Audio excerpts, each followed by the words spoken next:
Adversity, bring it. The struggle, we welcome it. Snooze on life, never that. We are Dave Regina and Mike Pirelli, and this is the No Snooze Podcast. Come on.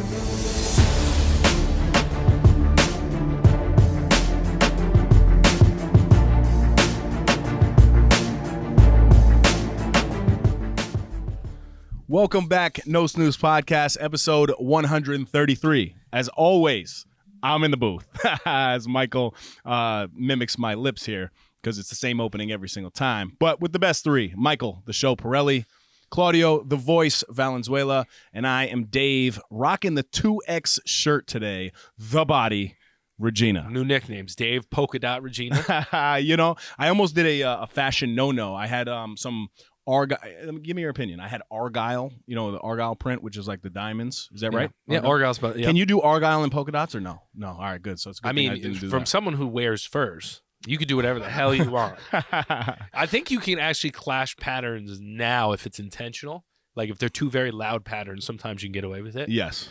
Fashion makes no sense to me. Yeah, well, that's the thing. I think like I watched a TikTok and the guy was talking about fashion. He's like, fashion is breaking the expectation. Oh, so that's when good. you wear high fashion up top, mix it in with sweats. And I'm like, that makes no effing sense to me. Like, I get it, yeah. but then you're telling me don't match is fashion? Yeah, I mean, You know what I'm saying? fashion is you get that? it's definitely a creative thing. I'm right? a Like even matching the fashion three-piece. guy. Yes. I like matching things. Yes. But even the three-piece suits these days with the sneakers, I'm not a big. I think there's an element of like even when I wear my loafers versus when I wear my Wingies? what are these called? Wingtips. Wingtips.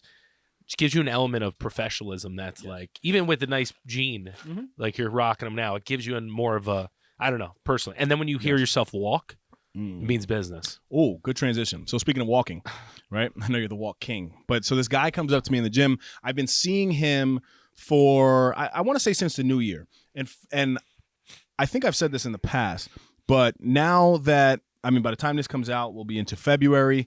But I want to continue to encourage anybody that I see in the gym. Like there's a lot of people that are like, oh man, the newbies are here. They're only going to last a month. They're only going to last a week because of the New Year's resolution, right? Yeah. Instead of being like that, why not encourage somebody to stick around? Say hello to them, whether it's in the gym or if it's in, I don't know, one of your hobbies that you're doing. We need to be more encouraging as a society, right? So Maybe. Debatable. So I see this guy, and I've been seeing him now. He's in, I want to say semi-good shape. I don't mean to be offensive, but semi-good shape. What is that? He's got like... He looks like he works out, but not a lot. He kind of looks like Mike. Whoa. No. So like, you know, the guys that are like Like, you is he look strong? at them, they're big. Yeah, they're big dudes. He's got tats on his legs. He's got shape. But I think he has a, you know, he's got a little belly. Yeah. Like, and I don't mean to be offensive because but it's the truth. Yeah. But he was a big guy, and I'm like, damn, like this dude he's pretty strong. But I do see him every day working on like form, right? He's working on form with pretty lightweight for the size of the man that he is, which to me has always been, but I've always been in my own head, and not so much now, but especially in the past, when you walk into a gym, you want to load it up where like, you know, no one really is looking.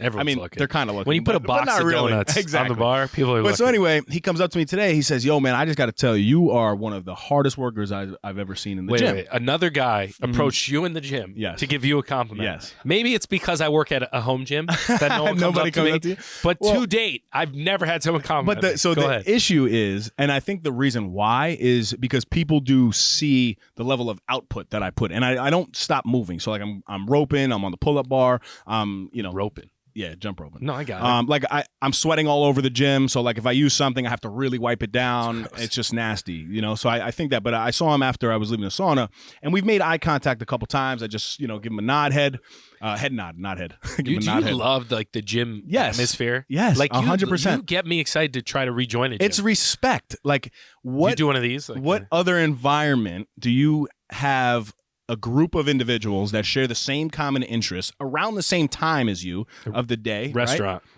Right? Exactly. Like when someone orders a good meal and you look and you catch eyes, you're like, There you go, right? Right? It's the same there thing. you go. Yeah. You're a foodie. I'm a Jimmy. So it's the same. Some would say I'm both. It's the same type of thing. So he says, "Hey man, I'm Tommy." I said, "Dave, I'm Dave. Nice to meet you."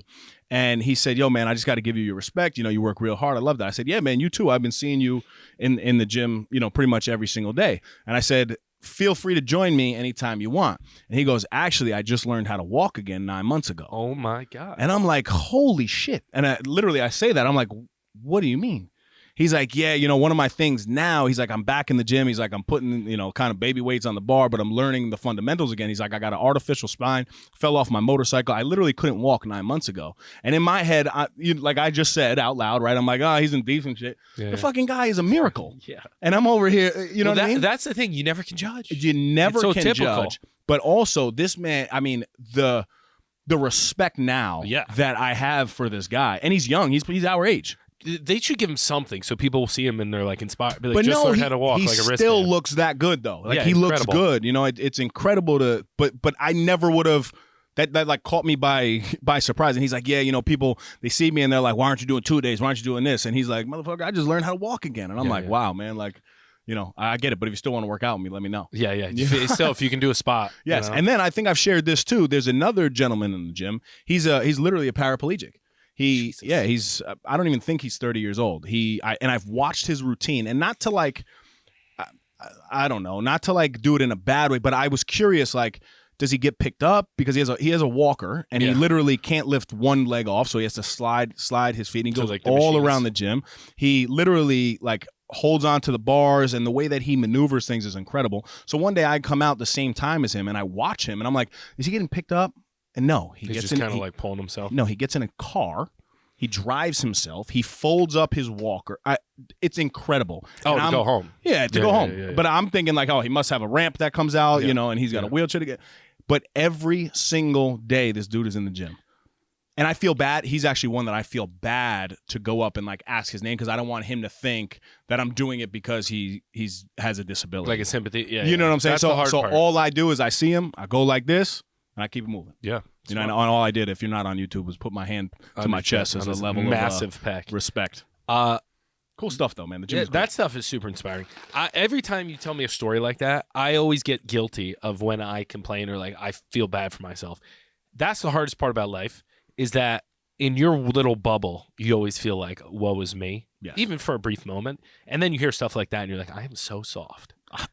I mean, Not to to- learn but how to walk again? But at the same time, too, like everyone's got a different heart. Yes, Everyone's dealing exactly. with something different. Exactly. Mentally, physically, it's all difficult. But stuff like that is awesome. Yeah. I mean, well, let's talk physical shout out. hard real quick. Give us an update. I see you're putting up a well, lot Mikey of Box donuts. of Donuts. But listen, But think about this. Let me set the stage. 4 a.m, cold, no sleep, and twice for me. I thought you This got a guy? heater. You didn't get a heater? I did, but I didn't put it on because I wanted to feel the for cold. 3 honey and 15 pounds. 3 fitting. The 6. All right. If you don't know our terminology, a donut is a 45. Right. And a box of donuts, because if you go to your local store, 6. Debatable. Sometimes they do 12. Yeah, the dozen. No. But no one's doing dozens. But like a craft shop will give you 6 in a box. Yes. A nice craft one. Yep. Shout out Rise Donuts. Mike knows he eats more donuts than he lifts donuts. A lot these of donuts. days, but Donuts are prominent in my life. You put 6 on and just I felt strong. No, You look strong, No man. spot. form looks good. When you've benched heavy, the no spot element is such a mental Yeah. limit to get over. Because you feel strong, but then you run the scenario. It's 5 a.m., 4 a.m., whatever it is. If I drop these, yes, there's a spot thing here. Good chance I'm not getting out from under. So you really, because honestly, as you say that, I've never thought that. Like you think about that Well, as I'm you're in the pressing, bottom like- of your rep, Yeah, because I'm at the high part of my rep. but like you have the Like before all this, 315 for 2 was not happening. I would get it for 1 and be able to go up, but I wouldn't be able to rep it twice. Yes, got you. So I was supposed to do 3, but I am way more cautious now because I'm like 1 injury. I can't lift as much as I want anyway, and then I don't sleep well. My recoveries can't be good because Yep. the sleep. Not being able to sleep for like 5 months has gotten me to be more like thoughtful on how I do things because I realize like you're not recovering for a long time. If I get sick, if I get injured, you're not recovering with no Yes. sleep. You know what I mean? Mhm. So then I'm a little more conservative, but I'm like, I think, Yeah.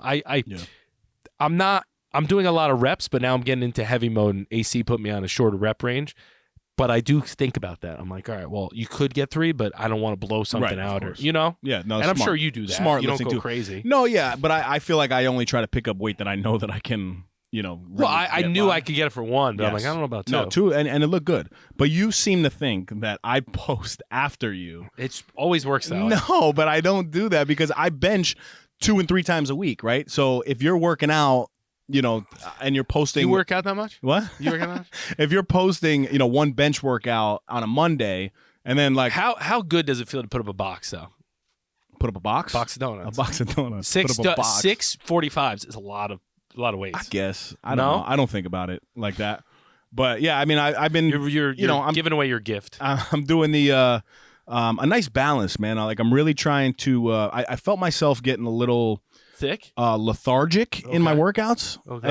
if that's a You want word. to And then mix I it was up a little more? I was adding my cardio towards the back end as I did my some social media stuff. Okay. So I was walking on an incline, little walk jog action, but I really wasn't liking it. Then I started taking a loving back into the sauna and the cold shower. I need to get that back. in The my hot life. cold thing. I'm loving it. It's a challenge every single day to get into that shower, but I've been making it a point to build this as a habit in. So I'm like, okay, what can I do on an efficiency level to make sure that my cardio is staying right? And I'm not spending that extra 30 minutes on the treadmill because now I want to spend that 30 minutes in the sauna. And sure enough, it was jump rope. Yep. Right. And I've jump roped for 15 years, but I would always do it. I've done it, I guess, in between my sets, but not as consistently as I'm doing it. So now I'm trying to make sure that I get 20 to 30 minutes of jump rope in between my workouts. Which is a lot. Yes. So now, I mean. Doesn't sound like a lot. Try jump rope. Oh, yeah. It's So exhausting. they say, and It's one of the best things for you. I'm not trying to be impressive here. I'm not. You don't But have to try anymore, I'm not. Dave. We I'm know. not. We know. But I don't even We know if I believe this stat. So I saw something that said if you get 80 skips a minute, that's equivalent to an 8:15 mile. That's a lot. Though. Which was 80 skips a minute. No, so I did it and I was at 140 in a minute. Yeah, I guess maybe. That's what I'm saying. And I'm just going you see the pace that I'm at. Yeah, yeah. It's You know consistent. what I mean? But it's not like not I'm like blah, blah, fat. blah, Yeah, blah, yeah. crazy. So I didn't know if that was an accurate How much of a thing. mile? What is it? 8:15 mile. I think I'd struggle to run an 8:15 I think mile you do an 8:15. versus jump roping like that on 80 beats a minute. Yeah, I don't know. It seemed easy, but I don't know. So I've been really loving the back and forth between doing a strength set and then getting into rope. And all I do is I switch it up, do some different leg movements. But the calves are booming. They're booming. They're And mine are making gains. We're getting there. A limitation I had that I was self-imposed for a long time was I didn't squat and I didn't do the deadlifts or the compound stuff with the back. And AC has attacked that weakness and makes me do deadlifts on bench days. Yes. So I'll go right from heavy bench to heavy deadlift. So 305 to 305 in whatever stamina. facet. But I'm doing the no shoes on the deadlift. I'm Do getting you have into a the slur, form. or are you trying to say no snooze, or No shoes. No shoes. So that it's been fun to break through those and add those elements of all right, now I can. It's not a respectable weight yet on the other compound lifts, but it's something that I guess respectably the word. If I was in a public gym, you wouldn't look at me and be like, "Oh, he just started to walk again." You'd be like, "He's been lifting for a while and trying to push it," So stupid. But you know what I'm saying? Yes, Like yes. I didn't mean it in an insulting way. You know what I'm trying to say. So, that's been fun. The diet actually lately has been good. The diet's been it's good. easy, right? Now that it's become I hate giving you credit because it's one of my least favorite things to do on this podcast. Why though? I don't understand. The eating real foods and having the real foods available and keeping it simple and not doing the crazy recipes and having the fresh fruit on hand and maybe a sugar-free whipped cream, spice it up. That's good. Has made it so second nature that it doesn't feel like I'm on a diet. It just feels like it's the way I eat. Right. Which mentally is a lot less taxing. Not to say I don't sneak in a chicken nugget or two, but when you're 80% eating the right stuff, the 20% doesn't kill you, and I don't feel terrible. Right. A lot now, because of lack of sleep and lack of other things that are helpful in this grind mode, the meals affect me a lot more if I'm not eating well. Like when I have a donut, I like exhaust it. It's so much more important when you are struggling with sleep and other things to eat well, because mentally it just keeps you more clear. Yes. Which all these things weren't reasons for me to eat well. And now that they're compounding, it's made wanting to eat that way outweigh wanting to eat like an animal. I still want to eat like an animal certain days, but the majority of the time I don't want to eat terrible because I just feel terrible. Yeah, that makes sense. I mean, I'm not one to say I told you so, but you know, if it's on record, I told you so. Told me so. Pork shoulder in the slow cooker, beautiful. I go to the Portchester Stop and Shop now because it's got all the sauces, because it's in Portchester. They got everything. Why does Portchester have sauces? I'm very confused. I'm not saying why. I don't understand why. What does it mean? Because they're cultured? Yeah, 100%. 100%. The majority of people shop in there, there's a little more spice. A little more spice. So Wow. They have unbelievable stuff. That the one in Glenville, not cultured at all. Why not? Because it's Greenwich? It's Greenwich.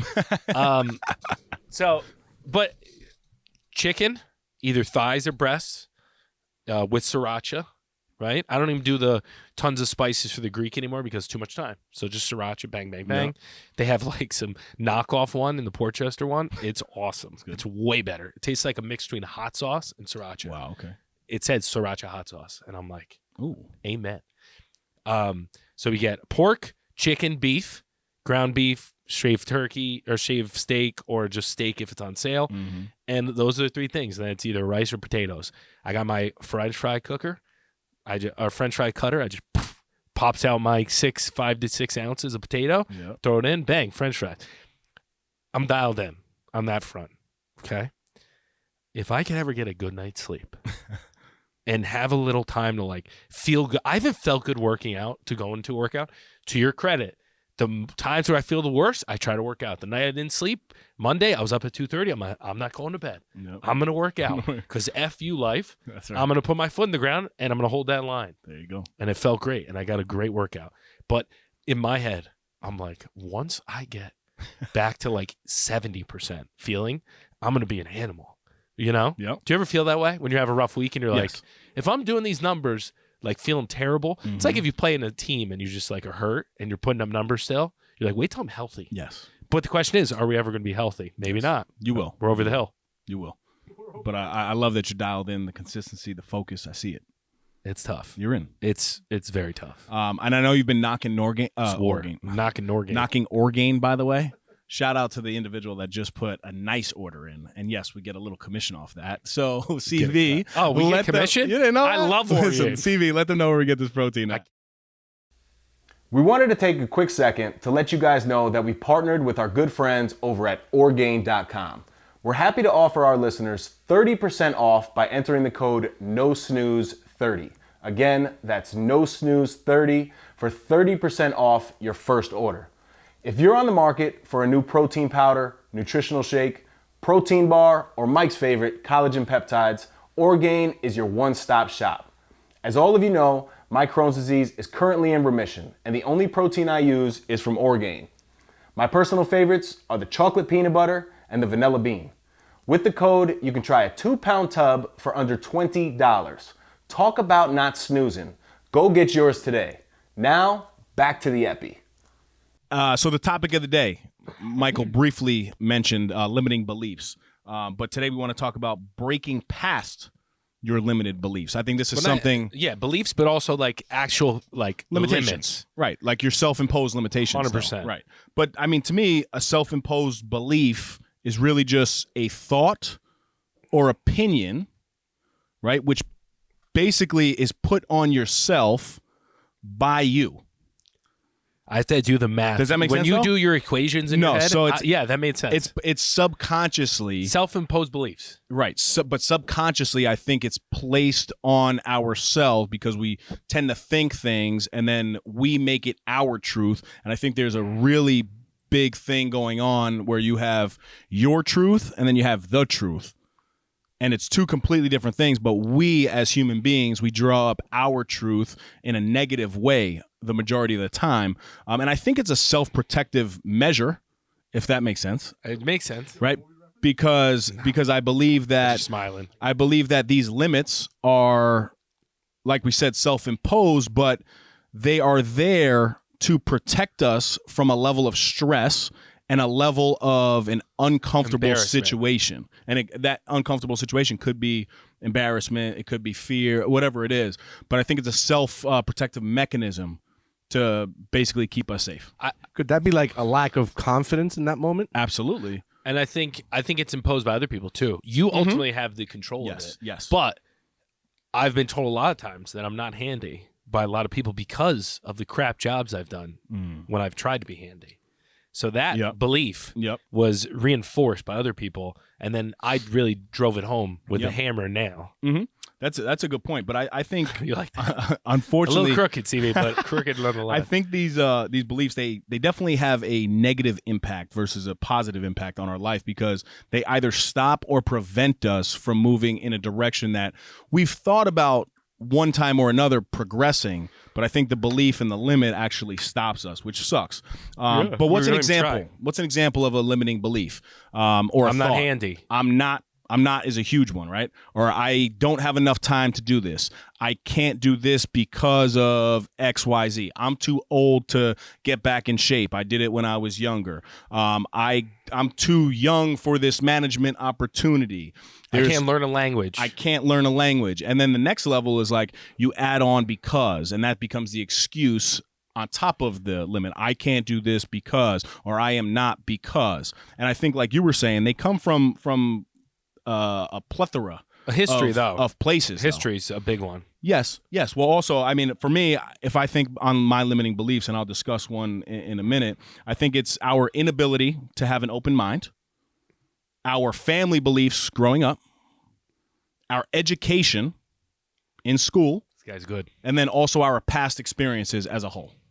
And I think that's a core of where these limiting beliefs potentially come Where from. you're stealing all this info from? This is good stuff. Stealing info? Yeah, No. where are you getting this from? No, man. This is the process. This is You the, live for this, huh? This is the big process. I throw out a topic, and he's probably like, ooh, I Exactly. gotta process. But for me, I'm telling you, I feel like most of my limiting beliefs, they kind of come from, past experiences as a child, and then we kind of adopt that, like growing up. I know plenty of people. If you want to look at the fitness thing, I have a friend, and they call him Gordito, right? But my man is Tough nickname. 35 years old. Is he Gordito? It was cute. Yeah, he kind of is. But it was cute when I'm sure he was, 4, 5, and 6.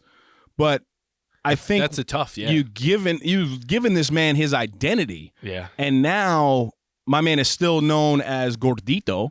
And like that can't be like a self-fulfilling thing. Can't help. And now he kind of plays into that, like, oh, let me eat. I got to be the big boy. Like, and honestly, no, he wants to start working out and get right. Yeah. But as I was having the conversation with him, he's like, this has been my whole life, and now that I think about it, I said to him, I think this was kind of like destined for you in not a good way, but because something used to be cute, you were a little bit heavy, but now you've adopted all of the, I guess, the entire mindset and the thought process behind being a heavy dude. Yeah. Right?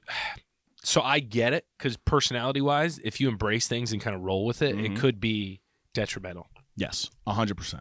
I have before the process, I had to think, like, what was my first, or what's like a real limiting belief that I have that I like haven't really shared. I feel like everyone knows the body thing. Like, I was very skinny, so yes, my limiting belief was like, I can't do this. I'm not going to be strong. I can't get bigger. Blah blah blah. But I'm not going to use that one because we talk about that one a lot. So you don't still have a that lot one? of people, I do actually, and that's a bad thing. I have body dysmorphia, but that's besides the point. A lot of people would not know this, even I my have it the family. wrong way. I had a major fear of driving. So, like fitting in cars? no, driving in general. So when I was 13 years old, I was in Texas. We were down there for my cousin's party, and my father at the time, he allowed us, I don't know why, and not that I have multiple fathers. I'm Statute just of saying my limitations, father right? at that time when I was long enough 13 ago. years old, right? He allowed me to always drive cars in the parking lot, right? And it was normal. Like, Dave, go pull the car around. Go at 13 years old. What?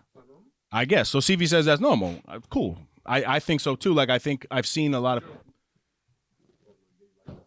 Yeah.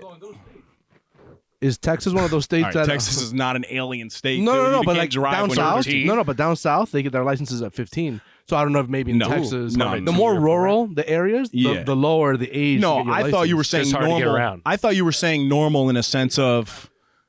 I thought you were Yeah, saying come normal slow. in a sense of like, your family just lets you do this, and Yeah, yeah. because that could be normal, but especially, I mean, in today's society, having a 13-year-old that's- drive, it's absolutely abnormal. It's a scary So I get in the car, my brother gets in with me. It's a minivan, and we're at a hotel, and my dad's like, "Yeah, pull the car around." I pull the car around, and I literally crash into this humongous Potter right in front of the hotel lobby. Potter? A Potter, like with a tree in it. Like a pot. But like isn't it called a Potter? Like a know. big Is it? clay potter, or Potter? Is I don't know. That's a term? I think so. Yeah, Wow, like I didn't know that. So it's this but a humongous one in front of a hotel. Like sometimes there's lions in front of the hotel, sometimes there's big things. Yeah. But yeah, I think the terminology is a Potter or a pot. I don't know. And there's this tree hanging out of it, so I hit this thing, and immediately the bumper and then all the soil coming out of the pot is starting to like come out. Now I'm embarrassed though, and instead of like putting it in park and getting out, I'm like putting it in drive, and the Potter boom falls over, damage to the vehicle. Like everyone is just Staring at mortified, you, staring, and I'm 13 years old. So that's how that happened, right? Because after that, I had this limiting belief that you are not a good driver, you can't drive. Well, you weren't. Well, I think that's a limiting belief though, because the reality was, maybe I'm not a great driver, but I haven't had experience yet. I mean, if you hit a pot So in a driveway, you're not right. good. There's proof there, right? But for me, I feel like even when I was 15 years old, now I was nervous because I'm like, I'm gonna crash. Like my perception was off. I always typically drove an Acura Integra, which is a pretty small vehicle. Yep. So the second that I was behind a minivan, I mean, Dad, you probably should have thought about this. I guess the perception's a little different on these turns. So, and Matt and I are being funny, man. We're like blasting the music, like, driving, pulling up, skirt, boom. And for years, though, this thing killed me. Like, and anytime I was about to get back in the car, I just couldn't do it because I felt like I was going to crash. I didn't know this. Right? I know. It's very funny. It was embarrassing, though, too. Like, it's pretty embarrassing because who wants to crash into a hotel lobby that your whole entire family and extended family is staying at? Make an entrance, baby. You know what I'm saying? CV, you wanted to say something about how you grew up on horses and you were Did you grow up driving on a at horse? the age of 12? No, but I do have a funny story, like kind of like similar to that. When I was younger, and my father did get me kind of driving earlier, and I was comfortable behind the wheel of a car. I remember one day, one of my parents' family friends came over, and they had gotten a brand new car, a very nice little BMW 3 Series back then, right? And of course, I like cars, so I went over and loving it, but damn, Wow. Is that a ghost? that was a ghost. I've been watching a lot of ghost shows. And she was like, "Oh, go ahead, turn it on." And I was like, "Oh my god!" I was so excited. I get into the car, and now, mind you, at this point, I've been inside of a car, turned it on, moved it around, driven in a soccer Small field or area. whatever. So I'm comfortable. I get in the car, so excited. I go to turn the car on, and for those that know, it's a stick shift, and it was in gear, and I didn't hit the clutch. Oh, boy. And when I did that, it jumped up. and it was a similar, you're completely embarrassed because you feel like you messed it up. Everyone's looking at you. Get out of the car. You messed it up. Blah, blah. And that moment of like, damn, I feel terrible because I just did something that was, and at that point, it was just, it was just nervous, Yeah. It was a similar story to that. It was just funny. And when you're young and you're learning, of course you're not good. Yeah, it's scarring. Because you're learning. That's the whole point. You know what I mean? But then that happens, and you do get kind of like a little bit like jaded as you move forward. Because like, damn, I don't want to touch another new car because I'm scared. 'Cause Yeah. I messed it up. Rough. Very rough. Good story, man. No, I'm being serious. I'm serious. I'm serious. Good story, man.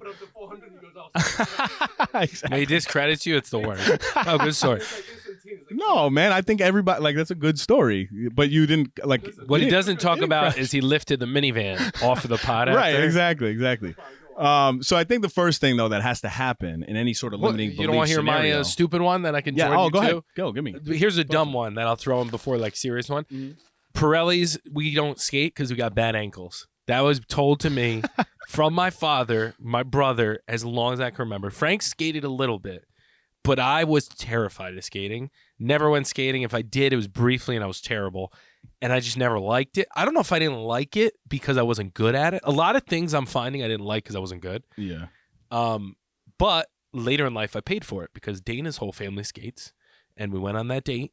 And I looked like Bambi on ice.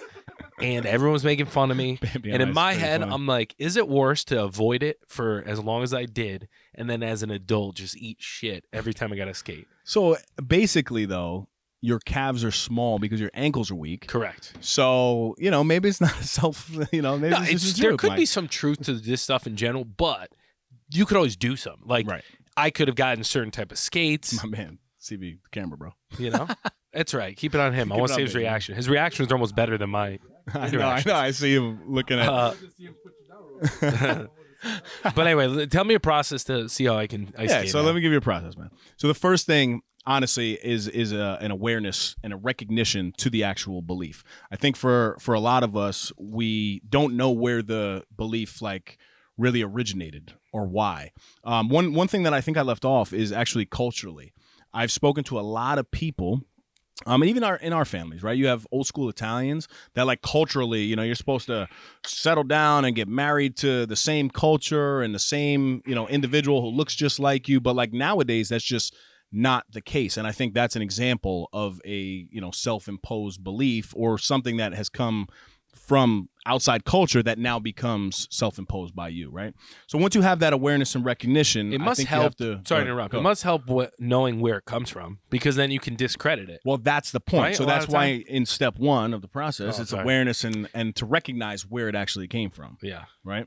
The second thing is to decide what you will no longer tolerate from yourself. So my mom, right? I'll use her as an example because she's one of the most incredible stories that I've ever seen in terms of taking a limited belief, thinking that this is going to be the rest of her life where she has to drink, and Michael's putting a hat on as I speak. So I have a limiting belief I can't wear camo. So right. There you go. That's good. So, this I think is a very important part of the process because for my mom, she just no longer was going to tolerate this level of lifestyle. She got to a point that after she was aware and came to her truth of, listen, I have a problem. I have a bad relationship with alcohol and substance abuse in the past. So I am not going to tolerate this for myself. But if you sit there and you don't have that real conversation with yourself, you're never going to be able to get over it, right? Now, I'll continue with my mom, but she was then able to identify, and this is a big thing too, identifying 3 to 5 behaviors that for a fact can get you out of this limited belief. So even if you're, the most negative person in the world, if you have a limiting belief on yourself, if you were to snap your fingers and say, okay, in a perfect world, I'd like to get out of this tomorrow, you could probably identify 3 to 5 behaviors, right? For my mom, in terms of AA, it's okay, surrounding yourself with individuals who are not doing that behavior, making sure that she's showing a higher gratitude to, I guess, a higher power. Mm-hmm. That was one thing for sure.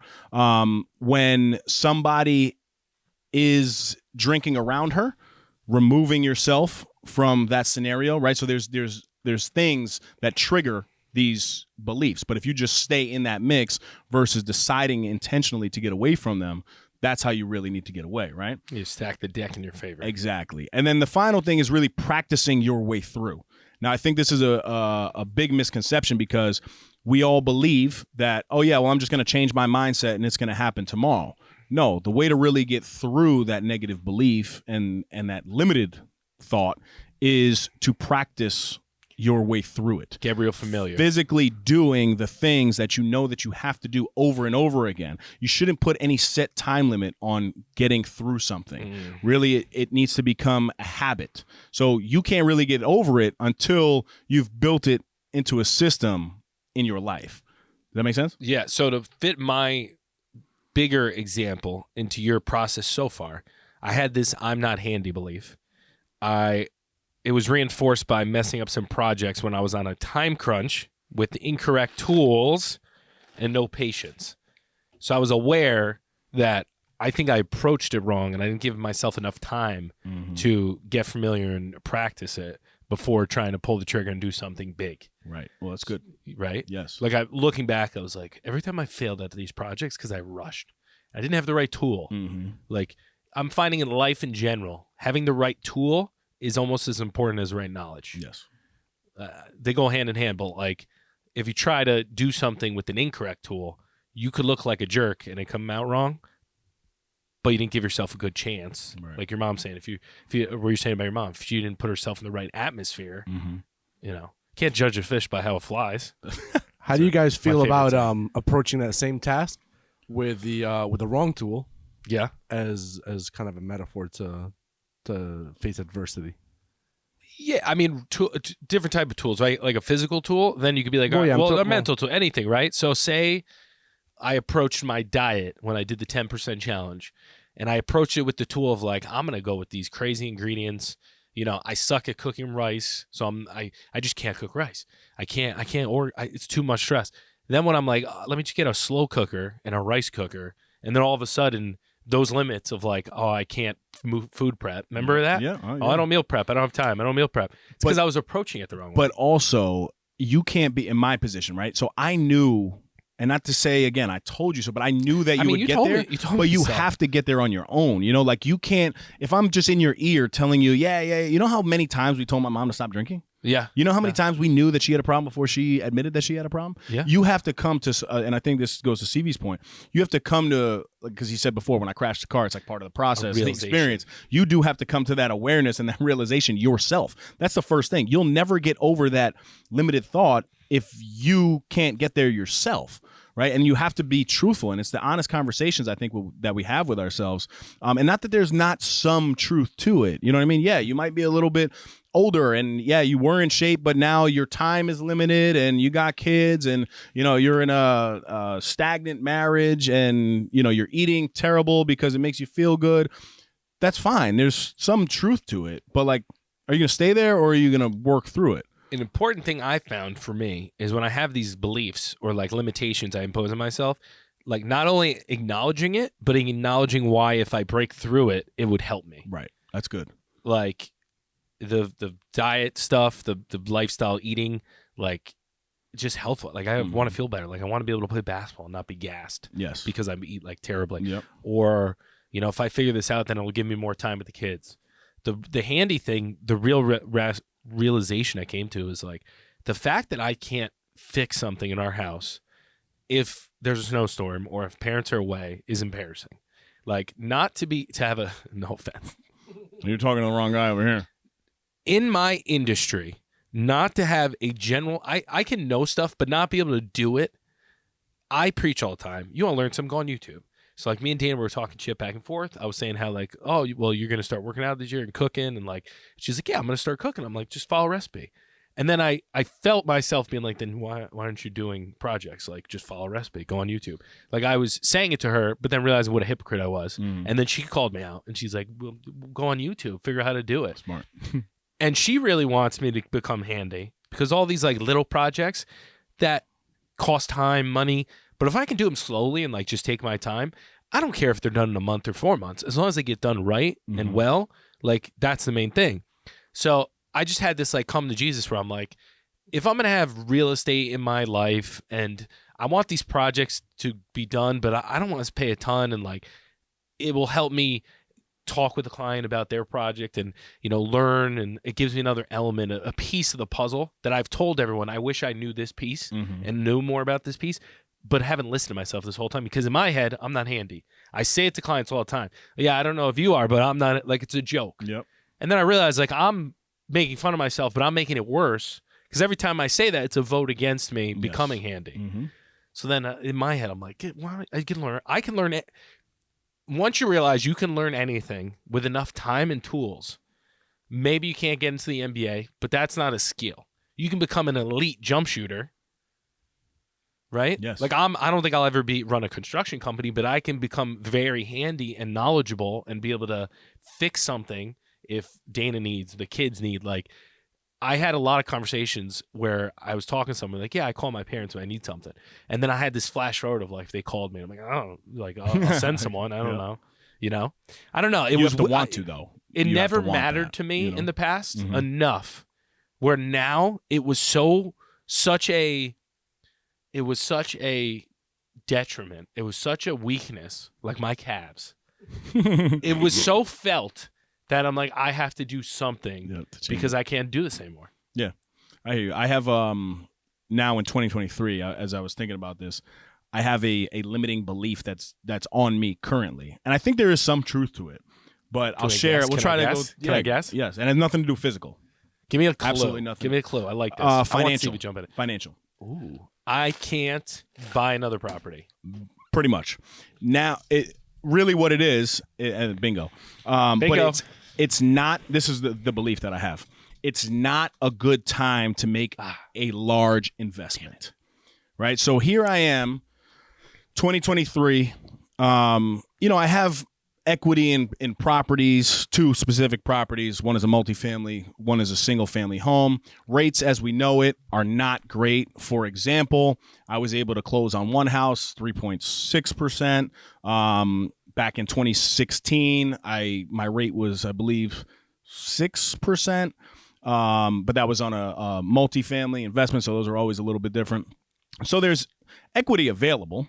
And now I'm like, and I'm trying to walk you through my negative process. Yeah, right? yeah, I like it. Now I'm like, well, rates right now are 7%. Like the market's a little hostile. I'm listening to this Tony Robbins clip, and he's like, the rates right now are 7%. People don't understand. I opened my biggest business at an 18% rate.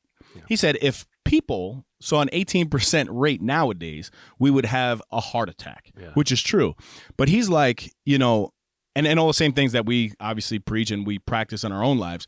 But like, I kind of am leaning on the safety mechanism of like, well, there's no downside, which there's not, to paying your mortgage every month and letting the tenants pay the mortgage every month. So you're gaining even more equity. But like, if I have this thing on my mind and it's there, why aren't I putting it into practice? Right. And, you look at history and we are in a bad market right now. Like just historically, depends. I'm saying if you look at inflation, right, the trajectory, and not that 7% is bad. I'm just saying the trajectory of where we were to where we are now, things are not great. So I just want to make a note. Yep. There's a nuance that someone said that I thought was really smart. They're like, you can't generalize markets because in this market, if you have property, you're in a good market. Yes, right? 100%. Because there's a lack of inventory. Yes, there's less buyers, but you still have leverage. So it's like, I wasn't talking real estate market. No, I know, but I'm saying in general, people need to understand that in every storm, there's a little bit of light or there's a silver lining somewhere. Right. It just might not be in the wheelhouse. Yes. I was just trying to keep it basic. Like for most people, in general, if you're buying I buy 5 dozen eggs at a time, right? They were $7.99. Dude, I didn't know the transition. No, listen, but they were $7.99. $7.99 at BJ's. $21.99 for the same eggs right now.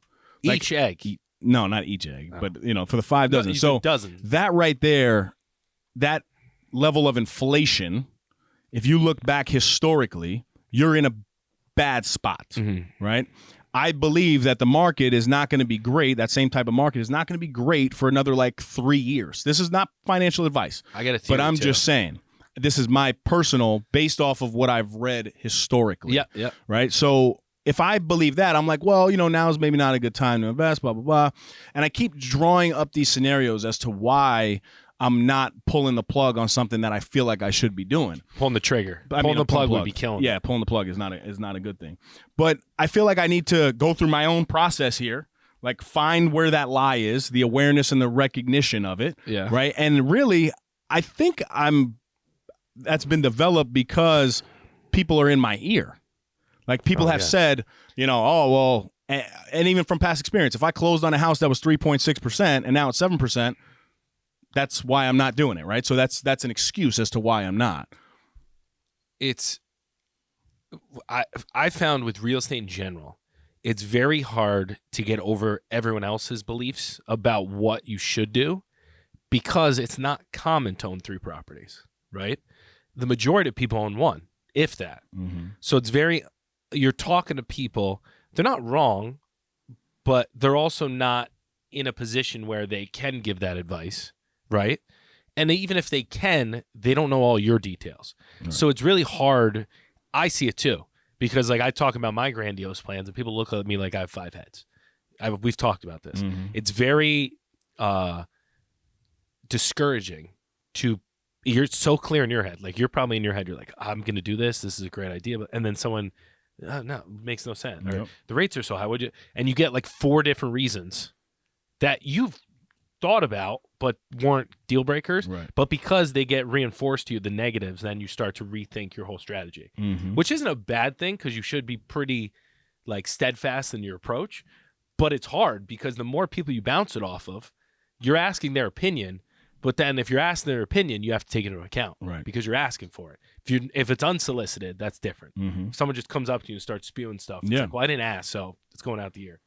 So it's hard, though. I totally get it. Help me work through this then. Yeah, let's do it. Decide what I'll no longer tolerate from myself, right? And if I were to be truthful to my own self, I have to stop allowing a interest rate to be my deterrent. Because in my head, on the negative side of things, I keep thinking to myself, 3.6% versus 7% is hundreds, if not thousands of dollars of difference, depending on the investment per month. Yeah. Right. But this is the time frame right now. So I can no longer tolerate telling myself, oh, it's because of bad interest rate that I'm not going to do this. So the way you can rationalize and get over the interest rate, which I've done to myself, I'm not in the position yet, but worst case, it goes up and then you're locked in a lower rate. Best case, it goes down, and then you refinance. Right. So it's not forever. It's for a time being. I personally think, and this is not financial advice, and this isn't a hot take, this is just what I think the media and the Fed and everyone is trying to discourage people and impose a negative outlook on the future so that inflation gets under control so that they can drop rates. If I had to bet, I think rates are going to drop before the end of the year. And I think we're going to get back into a little bit of You think like sub 5? I don't. By the end of the year? I think it's going to get mid-5s by the end of the year. 5.5 or lower. I said that's not the bet. And that's Sub mortgage 5. rates, not Sub 5. Fed rate. Sub 5, under 5. I don't see it before the end of the year, but we're at like, what, 6 and something now? Oh, yeah, almost 7, I think. Almost 7. I think it comes down.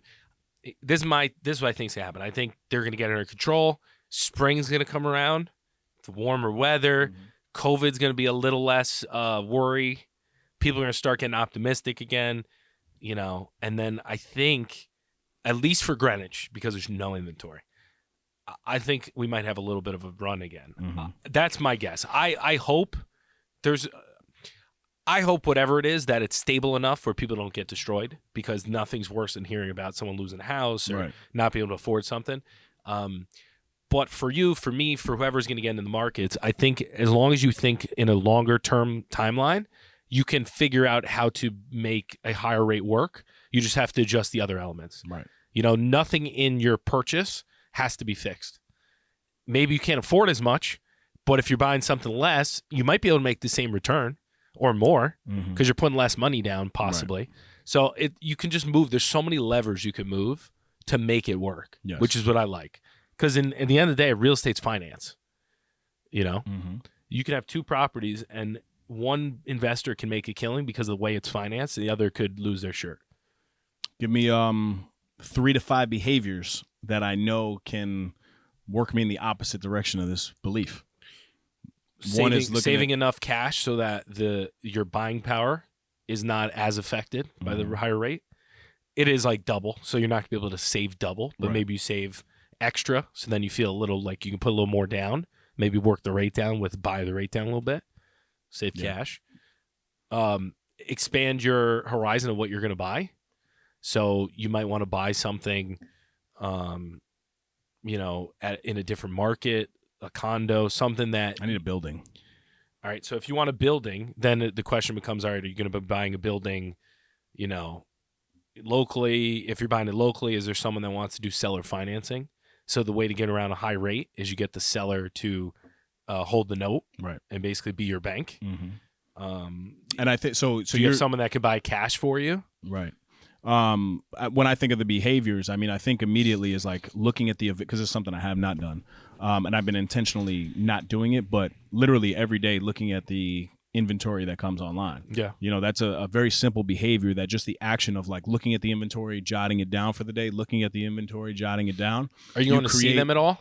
What? Are you going to see the properties? I haven't. That's one of the behaviors, though. I think Yeah. now I need to pull the trigger, and go visit, maybe 2 properties a week just to start getting familiar with hearing, because I feel like I'm very unfamiliar with the market right now. Yeah. Whereas when I was looking and I made the purchases that I made, I was indoors all day. Yeah. You know what I mean? Like I would go see 4 places in a day, Yeah. and I was very comfortable with where it was. Whereas now I've been listening to everything that you're saying on a negative thing, even on Instagram. I mean, there's so many negative things. If you bought a house that was $500,000 3 years ago, your mortgage could have been $1,900. Today, that same exact mortgage is $2,700. Like, obviously that's a deterrent, but like, who knows? There's different, I don't have a different time levels. machine. When so. our grandparents, I know my grandparents closed on a house, it was 14%. Yeah. I mean, it's all relative, and I like what you're saying. That was one thought that definitely hit with me. And I don't know why I haven't thought about that. What? The worst case scenario is that 7% rate over the next couple of years goes down Yeah. and I refinance, Yep. or it goes up And then and I locked in at a 7% rate. Yeah. Like, that's not As a long as bad you can thing. afford it. Right. The biggest That's thing what is it like is. if you can It's afford it, affordability, you don't want to take the risk. Right. But so a tip I give people is, and this is to your credit, there's not a lot of tension against it. Like, it's an easy task. So instead of calling an agent and getting 4 properties organized to go see, go to a couple open houses. You don't even have to pick up the phone. Mhm. Drive somewhere, check it out. Yep. Go on Google Maps. Go around the neighborhoods. Drive around the neighborhoods. You don't even have to go into the houses. Just see Yep. where they are. All right, this house looks good online. It's right under the highway. I don't want to be in this area. All right, I like this area. Like, take some steps to familiarize where you want to buy. Go to the local coffee shop. Walk around. Like, I tell people, go different times a day, because if you go into a coffee shop, if you see the cars that are parked outside, you're going to get like a pulse for the neighborhood and be like, oh, there's a lot of young people here. Seems like artists. Yep. It seems like there's some excitement. This coffee shop has really good coffee. It seems like it's expensive, so the people around here can afford it. Mm-hmm. Talk to some people. Oh, you live around here? Yeah, I'm looking for a house. Like, what do you think? Do you like it? Like, you don't have to go the formal route. I think in a lot of cases, that's actually more valuable. When you go formal route, you're dealing with myself, professional. That's going to give you a more polished. How's the market? Well, Rachel, how's the area? Well, you got X, Y, Z. Versus someone who's unfiltered, not trying to sell your property, has no incentive, and just wants to tell you about the area. And then who knows? Maybe that leads to, oh, well, we know of this property that's coming out. You should talk to them. Maybe they'll sell. So, like, I've realized that real estate life gets very simple when you just make it known what you're up to and give people the opportunity to help. Right. Or be able to help themselves by helping you. Mhm. Does that make sense? Yeah. And for me, this purchase, I don't know why. And Do you know where we're going to want to buy? Just curious. yeah. So as I'm thinking about it, Are we going to PR? it kind of ties. No. It kind of ties into what I do professionally. Like, my vision of this is not really buying You wanna in build the it. best of neighborhoods. And yeah, it's a risk factor, I guess, but I also am going through the motions right now of getting a family member of mine into a rental. Yep. And it's been hard because this individual doesn't have great income. So we've been supporting and trying to make sure that we can assist whatever way possible.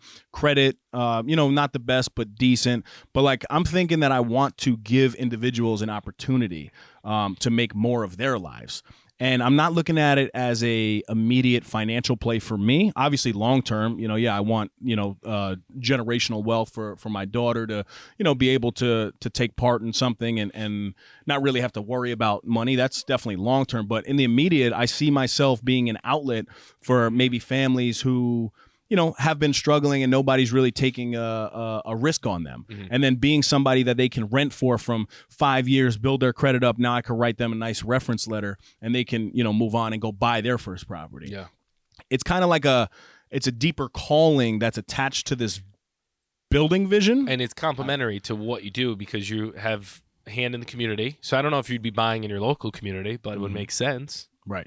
I don't know. I mean, I'm just trying to walk you, I guess, through my thought process. But it's been, But when a thought is in your head so though. much. Yeah, but you gotta. So, like, have you walked around? Like, so I want a building on Greenwich Ave. That's like So for the Not Another Real Estate Show, first episode is literally gonna be me walking down Grand Ave, talking with the team, saying like, this is the goal.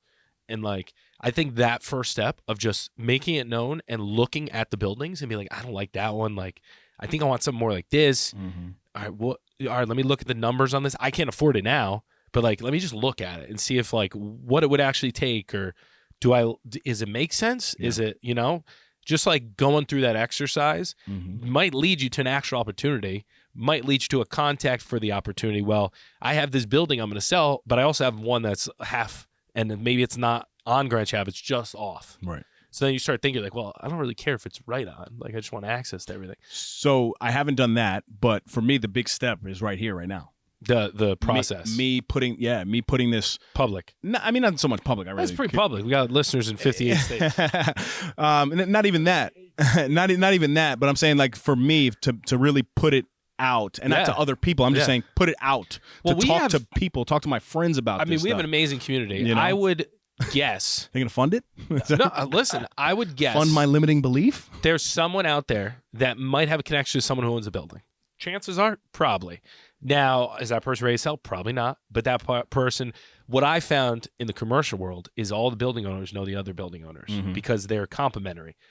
In residential, yes, you know your neighbors, but building owners know everything that's going on. Right. Because you're putting tenants that reflect, like a store next to your store is way more impactful than just a neighbor, you know? Yes. So they're so well connected that even a general conversation, hey, you have a beautiful building.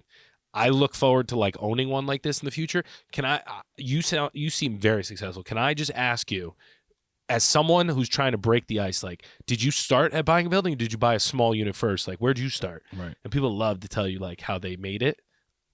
Some people won't give you the time of day. You get one guy, all of a sudden you're in the game. Right. Yeah, I mean, I guess the big thing that really it comes down to putting this into play, though, is the affordability factor that I do need to reevaluate. So something I'm actually working on parallel courses here, even though I'm not in the position. The thing that I really need to do that I haven't done is make a contact of a commercial lender to really flesh out like what do the finances look like for something like this. Right. Like, am I way off? Do I need a plan for it? Do I need, at these rates, if these rates don't change, how much money do I need? And then I can at least plan for it. Right. You know? Yeah. CV, I'm curious. You have any buildings? Limiting buildings? No, but limiting beliefs on your mind that you constantly battle, and not that you have to overcome them. I'm just saying, like, I'm trying to get an understanding of the thought process. Like Mike was the handy thing. I think that's a good one. I think a lot of people have I don't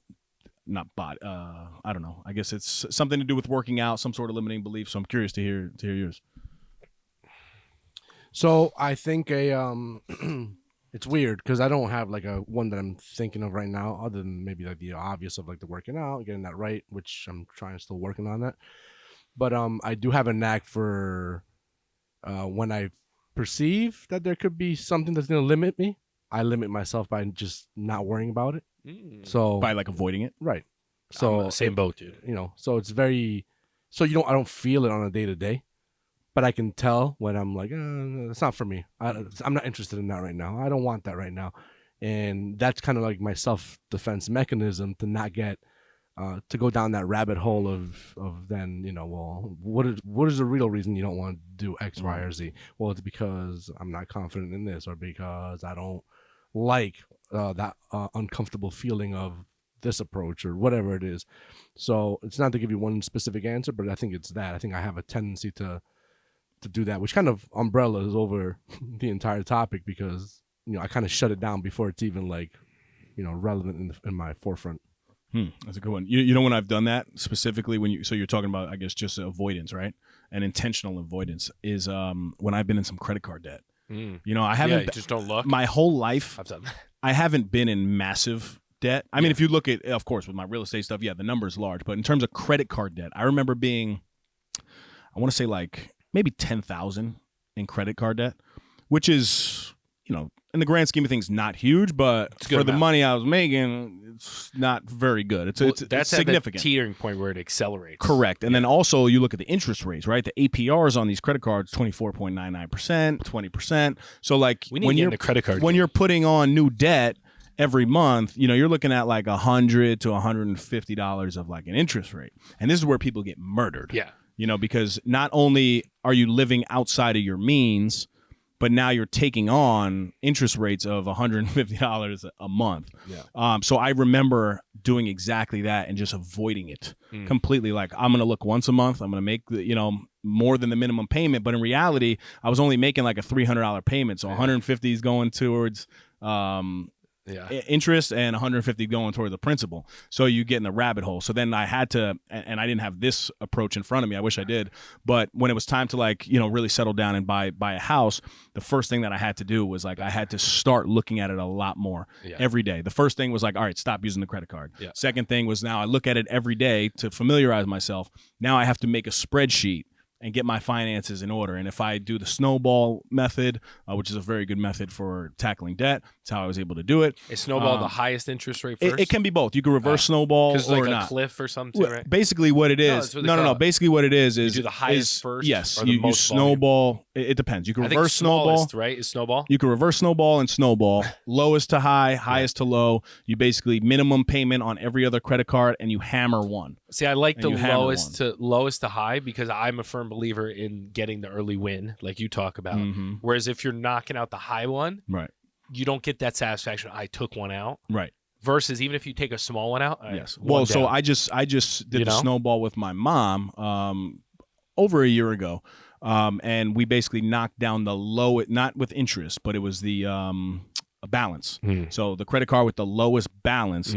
That's what I'm saying. Because then get that to zero. You minimum payment, everything else to make sure that that's at least being fulfilled. Yeah. But now you're seeing some level of growth. Yeah. She's been able to, I think, increase about 70 something points in over a year.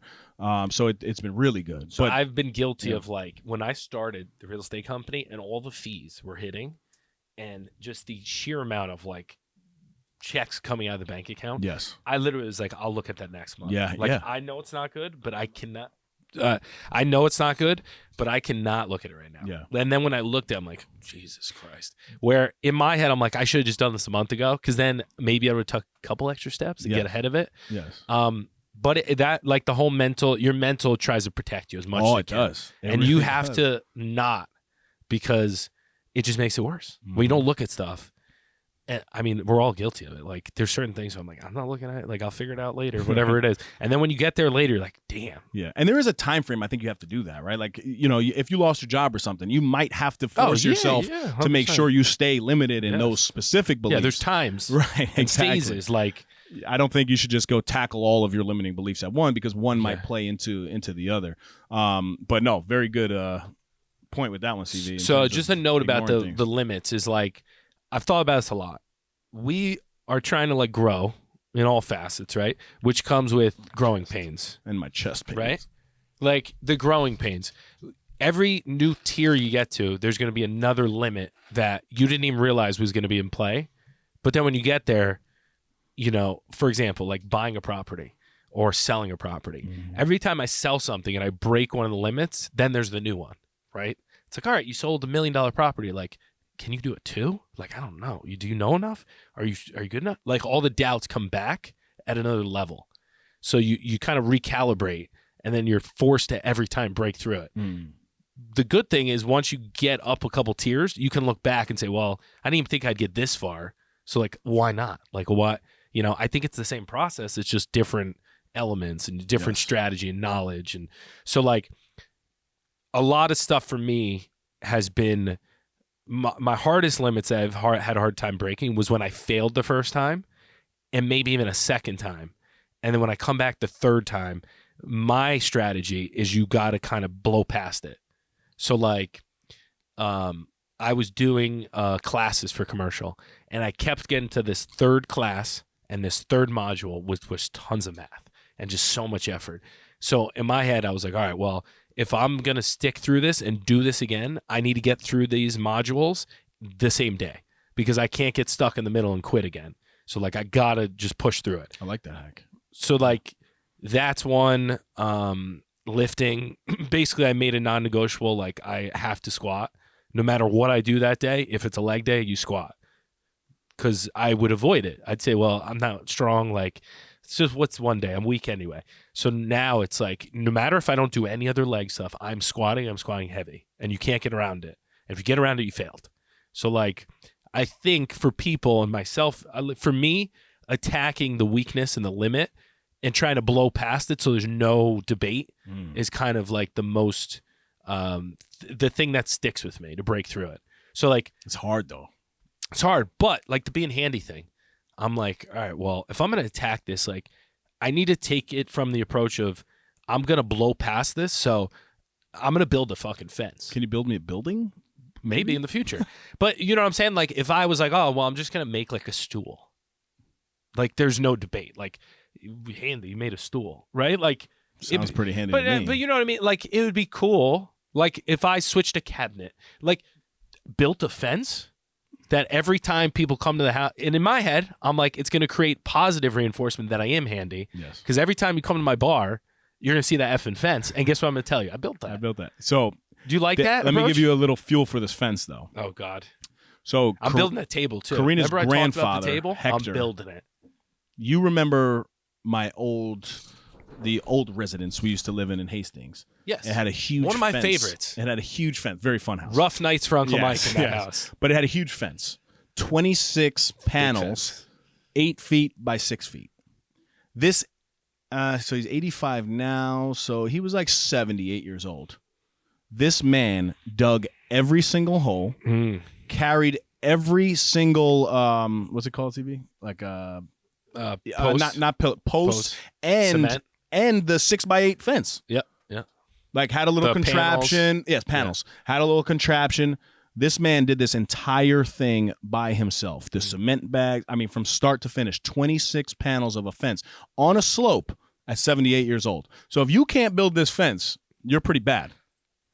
No, another note is I try to, like with the fitness stuff, I enjoyed learning. For some reason, I'm more likely to try to push past the limit if I learn more than I need to. Does that make sense? Mhm. So like with the fence, I literally watched how to install a fence post, probably, I don't want to overdo it, 25 videos.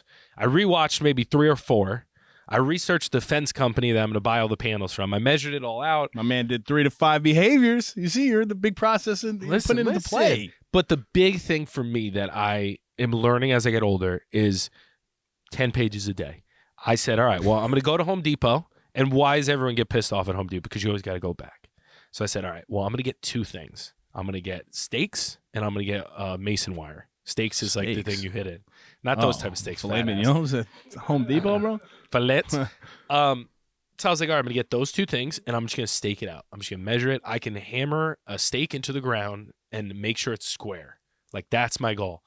I get home, realize I don't have a square tool, right? So I'm like, all right, well, let me just measure it out so the distances are right, and I'll do a rough. I'll rough in it. And then I'll go online and I'll buy a square. So that's my next tool that I'm going to add to my toolbox. So I did that. The square came the next day. I measured it. Beautiful. Square. Everything's lined up. I know I got 6 posts I got to dig holes for. I know there's going to be 1 corner panel, 2 side panels, and then it's going to be roughly this cost or whatever it is. And I know it's going to be aluminum, so I got to do a cement footing. I got to pour 48 inches into the ground, so it's 42, which is the frost line. So 48 inches is 4 feet. So I need to dig a 48-inch hole, right? So in my head, yeah, it's bad. So I'm like, all right, well, I could get For each post. for each post. Why don't you get the So I was like, I could buy like the tool. rent it? It's like $300. Listen. But I'm like, you know what? I got to learn like from the ground up. So I'm going to buy the hand one and see how far I can get with that. Because what I want to do is I want to dig 1 post hole. I want to pour 1 thing of cement and make 1 post square. And let's see how I can When see you it. say square, you saying level or square? So the way I'm doing it is I'm doing a footing, interior post that's small, and then these posts slide on top and you just anchor them in. You have a beautiful fence, by the way. I should just hire you. And so it has so to square and level are 2 different things, right? Yeah, so yeah. Level, Square means like I'm doing it in the corner of my property. So you want it to be perfectly square, but also level, obviously. So I have a post level as well. But so, and I want to do it the right way because I want to be able to like drill it down and slide it over in case I need to switch out stuff. And I'm doing aluminum, which should last and they're like a little more expensive. But in my head, I'm like, all right, I could try to do 6 and be mediocre, or I can try to do 1 perfect, to get the confidence to be like, I did one perfect post. It might snow. I might not do the rest of the post for 6 months, but At least I got one. But to have that win and be able to come back to it and be like, all right, look at this fucking perfect, this thing. It could test if the frost line pushes it and moves it. So like there's a way that it's a progress. So in my head, I'm like, I got to get one post in. I got to make it perfect. I like it. And then from there, we'll figure it out. It's good. I mean, I just don't like the winter months for you. No. And, I have the hand thing and I'm like, it's not easy. It's a workout. But I'm like, all right, well, if I have to get the actual machine, at least I explore this and I have this in case I got to do, I'm already getting ahead of myself, which is part of the issue. I'm like, all right, well, I'm digging post holes. If I ever need to put a sign in for my commercial property, I can do a post. If I want to redo our deck, which I will, I could do a post. So like the skill, what I'm learning in life is the tools you acquire are not only the physical tools, but the skills. And the more you have in your toolbox, the more valuable you can be. And the more things you could do that are of value to friends, family, yourself. So I'm enjoying the process. But the point being is I immersed myself into this and basically said like, failure is not an option. It might not be cost effective in the beginning, but long term, I'm going to look back at my future self, which I always think about, is going to be so happy that I said, F it, I'm going to become handy. That's a clip. That was a good one. I like that. And I hate people telling me I can't do shit. So that adds to my fire. That's really the fire. There you That's go. the real That's fire. why. Good. We're coming up on time. So if do you have anything else? Ready to rock? I'm excited to build the fence. All right, my man. So this brings us to my favorite section, Dave's Dime of the Week. That was a quiet one. That was very quiet. What was that? Because last week was lackluster. So I brought a name with this one. I don't know who this is. Veronica Tugaleva. That's her name. We're making progress. At least there's There's a name here. I don't know who this is. This isn't Dave Regina. This was Is this a fan? I don't know. This was a very nice quote though. Courage is your natural setting. You do not need to become courageous, but rather peel back the layers of self-protective, limiting beliefs that keep you small. Wow. I felt like she was taking a shot at my abs. So that's kind of how I read it too. Once I read that quote, I was like, damn. Because I would say I'm a courageous person. I would say so. Right? I mean, I think we're all pretty courageous. You're more courageous than me. But I think we're all pretty courageous in life. But that's not really the issue. Like, you could have all the courage in the world, but if you're not willing to, like, show it, get a little deeper and start pulling these layers back of this negativity and these limited beliefs that may have been bestowed upon you, I wonder you if can't get anywhere. You think we can get someone on here that can brainwash us, like a positive brainwash? Oh, that'd be fun. That'd be awesome. Like put under, and they're like, you are now going to be. Owner. You have made your fence. You have beautiful done calves. Yes. Always the calves. I know. Wasn't that didn't the guy that you guys talked about, Rob Dyrdek, right? He talked got about put that. under. Yes. Yeah, he did. He got put under. Yep. I'd read that book and I couldn't get through it. It was bad. It was asleep after 10 pages. I forget what it was called. It was bad. That's what happens. Listen, you know that I'm trying to be spiritual and get this calling of my life into the higher power. The Bible is it's rough to read, man. Like I fall asleep every single time. Yeah. And it's like, honestly, I use it to fall asleep now. It's intense. But I figure like, hey, listen, it's a good habit. I put it in my ear and I fall asleep. I picked up a bad habit. I watch ghost hunter shows. Oh, It's my guilty pleasure lately. I don't know why. There we go. And they're literally like absurd. It's great. You should watch Sam and Kobe. Man. Big fan. Is that a movie or show? It's a Shit show. Two guys. It kind of look like us. Yeah? No. Brolic? Very frail. Oh. We'd beat them up. Oh, okay, good. I wouldn't because they're nice guys. But if we needed to. Michael, let them know where to shop, my brother. NoSnoozeshop.com. Sporting all the highest and best gear. I think some of them are made out of magic material that make you do well in life. Pretty You know cool. that? Had a very nice order that came through from Tuscaloosa. What is it? Tuscaloosa, Arizona? Yeah, I saw that. And Who do you know in Arizona? No one. Maybe I do? I don't know. CV, did you go to Arizona and place an order on this thing? Smart man. You know? No, very cool to come in. Thank you guys for the support. Whether you've listened to 1 or 133, we thank you. We're very grateful for you. So until next time, stop snoozing. Get up, get after it, and build that fence, baby. Go buy the building, please. Come on, baby. Yeah, you're buying the building. I'm like, I want to build a fence. I'm moving back. That's another Effie in the books.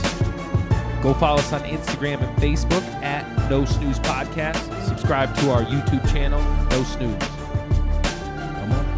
Come on.